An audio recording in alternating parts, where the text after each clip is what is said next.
Praise God. Praise the Lord. Pwede po ba natin palakpakan ang ating Panginoong Jesus? Hallelujah. Praise God. Praise God. Tayo po ngayong oras pong ito ay dadako po sa isa pong gawain ng ating pong Panginoon. So tayo pinapagpala, amen po ba? Sa pagbabalik o pagdating ng ating Panginoong Jesucristo. Dapat po natin pasalamatan po sa pag-asa Jesucristo ay dumating dito sa sanlibutan para po sa bawat isa sa atin.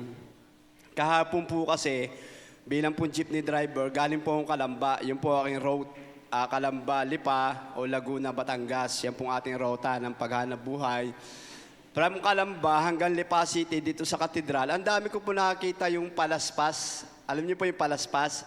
Yung pong pinakita po kanina, no, yung pong niyog. No, sabi ko, nakakatuwa naman sila. Kahit kilala nila si Kristo, pero tayo po kilala natin Panginoong Hesus, pero may tama po tayong relasyon sa Kanya. No? Sabi ko, bakit sila may dala? So yun po ay simbolo ng pagsalubong nila kay Jesus sa pagdating niya, pagsalubong na kumakaway po sa ating Panginoon. Ngayon po, nasa church po tayo. Naniniwala po ba tayo na ang Panginoong Hesus ay dumadalaw po sa church every Sunday? Naniniwala po ba kayo? Pakataas ang kamay ng naniniwala. Amen po. Sabi po ng Ninang Winnie kanina, ni Pastora Ninang Winnie, talagang gusto niya, pag kinuha siya ng Lord, o dumating si Lord, na, nasa oras ng paglilingkod, pagpupuri o pagtuturo. Ang ganda ho sana, narito po tayo, sasalubong po tayo sa Panginoon, meron po tayong dala. Amen po ba? Ano ho kaya ang dala ho natin? Offering time.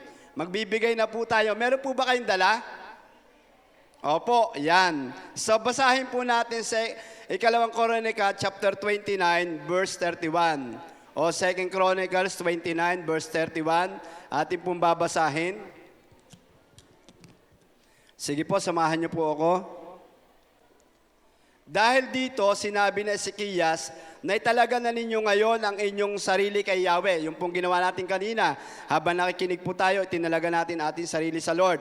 Lumapit na kayo at dalhin sa templo ang inyong mga handog ng pasasalamat kay Yahweh. Naitalaga natin kanina ating sarili, lalapit na po tayo, maghahandog po tayo sa Panginoon. Lahat ay nagdadala ng handog ng pasasalamat at handog ng susunugin, pawang makusang kaloob o kusang nilang handog sa ating Panginoon. Kaya tinanong ko po kayo kung may dala ho tayo, kasi po iaalay po natin yan sa Panginoon. Meron po akong dala po ditong blue envelope o sobre po ito. Yan. Paliwanag ko lang po, mabilis naman po bago po tayo maghandog sa Panginoon.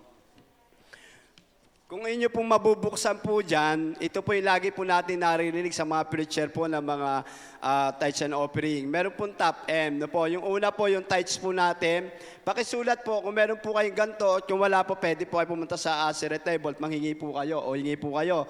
Meron po yung mga tithes, susulat nyo po dyan. Kung tithes po, yung pong kusang kaloob na binanggit sa Bible kanina, ito po yung offering. No, ito bibigay natin. Meron din po dyan. At yung pong pangatlo, yung pong pledge. Na po, may pledge po. Pag sinabing pong pledge, yung po yung pangako natin sa Lord. Sino po sa bawat isa sa atin ang may pangako ho sa Panginoon? Lahat po tayo. Okay, ito po yung alam na lang po natin, yung pong Project Cornerstone between Balintawak na po, EDSA Road na ho. Meron po tayong ibinigay pong Panginoon kay Bishop Brother Eddie Villanueva. Amen po ba? Nag-commit po tayo sa Cornerstone. Pakitas po ng kamay. Lahat po tayo nag-commit po, amen po ba? No? May pledge po dyan, ilalagay nyo po doon.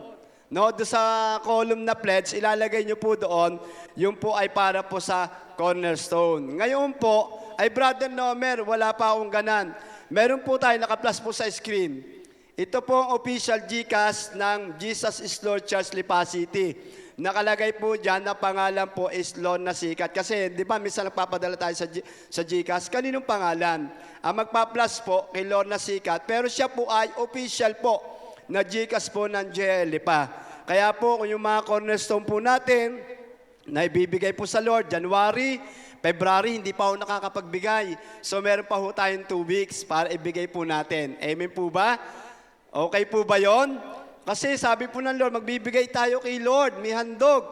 Ay nangako ako sa Cornerstone, na pagpupunta po kayo sa norte, darating ang panahon, makikita niyo yung malaking building ng Jesus Lord Church Worldwide. No po, merong krus, No, sino pumupunta dito sa norte, nakikita niyo yung arena.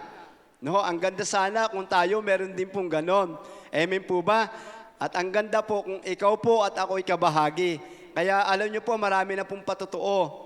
Sa parting Pampanga, nagpatotoo po si Pastor Alex. Alam niyo po, may nagbigay 5 million, 1 million. Meron pa nagbigay na dinadialysis.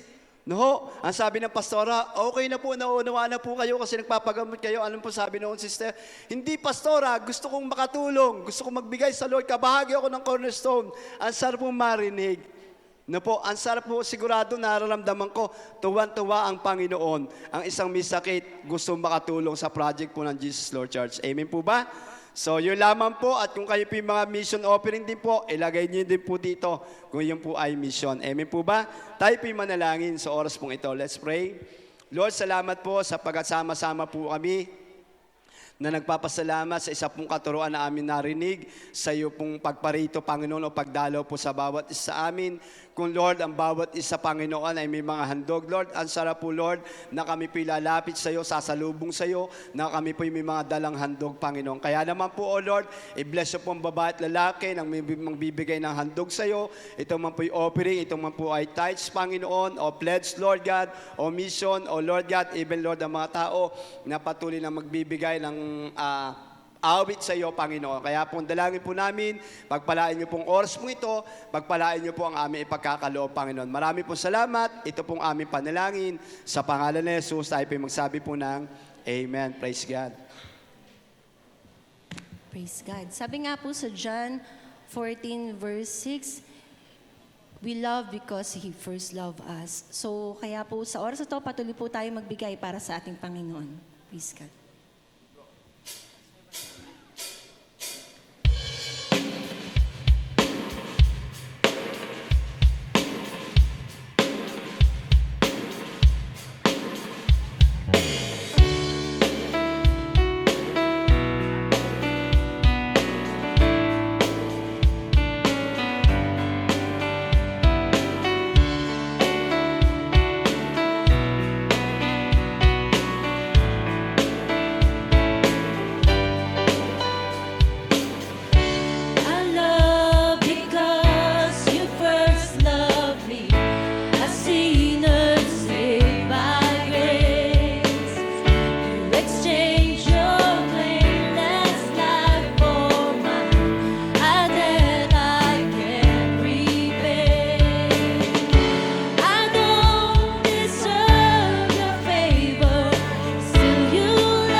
Praise God. Isa pong best na palakpak sa Panginoon.